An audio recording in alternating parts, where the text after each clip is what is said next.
उमर दिन को तख्त हुकूमत पे बैठते थे और उनका तख्त को सोने जबरजद का नहीं था, मस्जिद नबवी की चटाई थी और सारा दिन वहां बैठ के लोगों की बातें सुनते।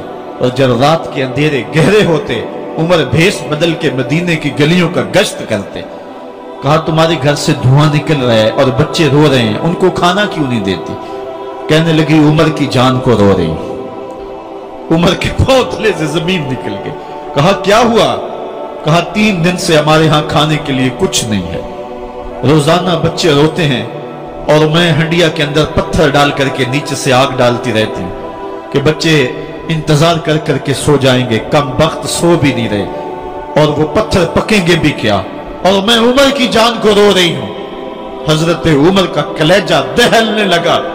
फौरन पलटे, वापस बैतुल माल में आए, घी का एक कनस्तर लिया, आटे की बोरी ली, मिर्च मसाला जात बहुत कुछ उठाया, अपने कंधे पे रखा, बोरी अपनी कमर पे ला दी। उमर बैतुल माल से निकले तो आपके खादम असलम ने देख लिया, आगे बढ़ा, कहा मेरे आका मैं उठाता हूं। उमर की आंखों में आंसू है। कहा असलम कयामत के दिन मेरा बोझ उठा लोगे? कहा कयामत के दिन तो अपना अपना बोझ उठाना पड़ेगा। कहा उमर को आज अपना ही उठाने दो।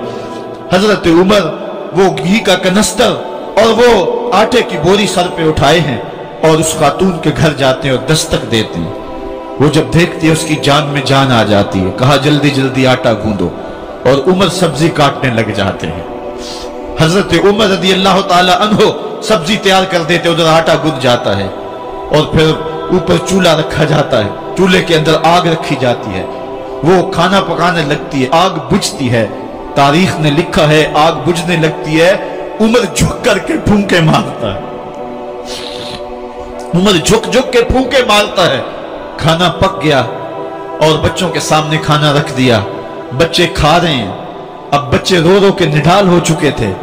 हजरत उमर अपने हाथों को और अपने घुटनों को और अपने पांव को जमीन पे लगा के, जिस तरह बकरी का बच्चा चलता है वेड़े के अंदर, कभी इधर चलते हैं कभी इधर चलते हैं, ताकि बच्चे मुझे देख के खुश हों और दिल में कहते उमर जितना रुलाया है अब इतना हंसाना भी पड़ेगा।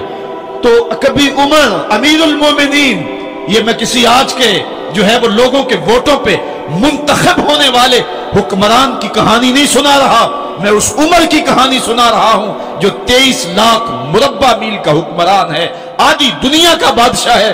हजरत उमर जो है जिस तरह बकरी का बच्चा चलता है, इस तरह अपने हाथ और अपने घुटने जमीन पे टेक करके जो है वो इस तरह चलते हैं। बच्चे उमर को देख के मुस्कुराते हैं। जब बच्चे मुस्कुराने लगे तो हजरत उमर ने उस खातून से कहा बुढ़िया उमर को माफ कर दे। उसने कहा तू इतनी हमदर्दी क्यों करता है? कहा उमर बेचारा बड़ा फंसा हुआ है, फिक्र है उसको यरमूक को, फुस्तात हुलवान की, जब फतह है मिस्र तो तैयारी है ईरान की, आते जाते वफद से मुलाकात भी करता होगा और शब को मालूम हालात भी करता होगा। कांटों में उलझी हुई बेचारे की जान है, नींद उसको भी आती है, आखिर वो इंसान है। मेरी बहन उमर को माफ कर दे। उसने कहा नाना उमर की बात मेरे सामने न कर, कयामत का दिन होगा, उमर का गिरेबान होगा और मेरा हाथ होगा। जब उसने ये बात कही तो उमर बर्दाश्त न कर सके, बच्चों की तरह बिलक बिलक कर रोने लगे। कहा वो बदनसीब उमर तेरे सामने है, आज ही कहला जो कहना है, कयामत के दिन मुझे माफ रखना।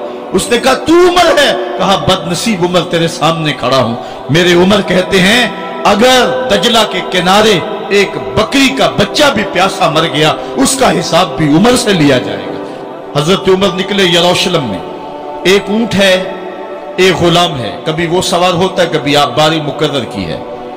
जब करीब पहुंचे यरूशलेम के तो उमर की बारी नकेल पकड़ने की और गुलाम की बारी ऊपर सवार होने की आ गई। गुलाम ने कहा आका मैं मर्जी से अपनी बारी छोड़ता हूं, आप आ जाएं, दुश्मनों के मफतूहा इलाके में आ रहे हैं, ताजा ताजा इलाका फतह हुआ है, इस्लाम की शान और शौकत जाहिर हो।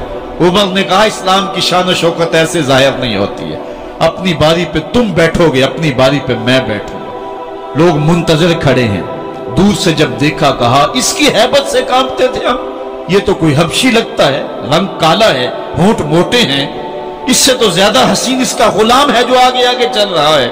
हजरत अबू उबैदा ने कहा धोखा खा रहे हो। हमारा आका वो नहीं है जो ऊंटनी के ऊपर सवार है, हमारा आका वो है जो लगाम थामे आगे आगे चल रहा है। हजरत उमर रज़ियल्लाहु ताला अन्हु को आगे बढ़ के जाबिया के मकाम पे हजरत अबू उबैदा बिन जराह ने इस्तिकबाल किया। तो हजरत उमर आगे बढ़े और उन्होंने आगे बढ़ करके हजरत अबू उबैदा के दोनों कंधों पे हाथ रखा। और सुनो हजरत उमर ने क्या कहा, ला इलाहा इल्लल्लाह इन्ना कुन्ना अज़ल्ला कौमिन फ़अअज़्ज़नल्लाहु बिल इस्लाम। कहा कि ला इलाहा इल्लल्लाह, ए अबू उबैदा बिन जराह, हम एक जलील कौम थे और अल्लाह ने हमें इस्लाम की वजह से इज्जत अता की है। और मैं तुम्हें एक तारीख साज बात कहने लगा हूं, और वो ये है कि जब तक हम इस इज्जत वाले इस्लाम के दामन को थामे रहेंगे हमारी इज्जत कायम रहेगी, और जब इस्लाम के अलावा किसी और जगह से इज्जत ढूंढेंगे तो रुस्वा करके रख दिए जाएंगे। ये है वो खुलासा जो हजरत उमर ने उम्मतों के उरूज व ज़वाल का बयान किया है। इस उम्मत को जो खैरात मिली है तख्त व ताज की, वो पेंटागून से नहीं मिली, वो वाशिंगटन से नहीं मिली, वो व्हाइट हाउस से नहीं मिली, वो मोहम्मद अरबी के जोड़ों का सदका मिली है। इसलिए जब हमने इस्लाम से इन्हिराफ किया, पाकिस्तान हासिल किया गया था। पाकिस्तान का मतलब क्या, ला इलाहा इल्लल्लाह। हमने उस नारे को छोड़ दिया हुआ है, हमने इन्हिराफ कर दिया है। आज हमारी नजरें मगरब की तरफ लगी है कि तख्त व ताज उससे नसीब होते हैं, और दुनिया के ऊपर हम रुस्वा होकर रह गए। हमारी पस्ती, हमारी ज़बूहाली, हमारी जिल्लत का सबब यह है कि जिस जगह से हमें इज्जत मिली थी हमने वो मरकज ही छोड़ दिया है। उस मरकज हयात को, उस मरकज जिंदगी को, उस मरकज इज्जत को हमने छोड़ दिया है, और दुनिया के ऊपर हम रुस्वा हो रहे हैं। इन्हीं हजरत उमर की कहानी है।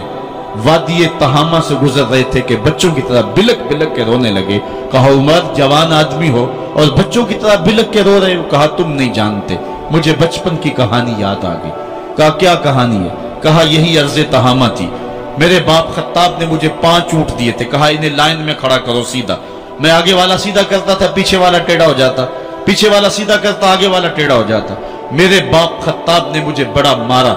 कहा एक अरब के बेटे हो के तुमसे 5 ऊंट लाइन में खड़े नहीं होते? कहा एक जमाना उमर पे वो था कि इससे 5 ऊंट लाइन में खड़े नहीं होते थे, और आज शरक से लेकर गरब तक 23 लाख मुरब्बा मील की हुक्मरानी और इंसान भी लाइन में खड़े हैं। ये मोहम्मद अरबी के जोड़ों का सदका नहीं है तो और क्या है? उमर से तो 5 ऊंट लाइन में खड़े नहीं होते थे।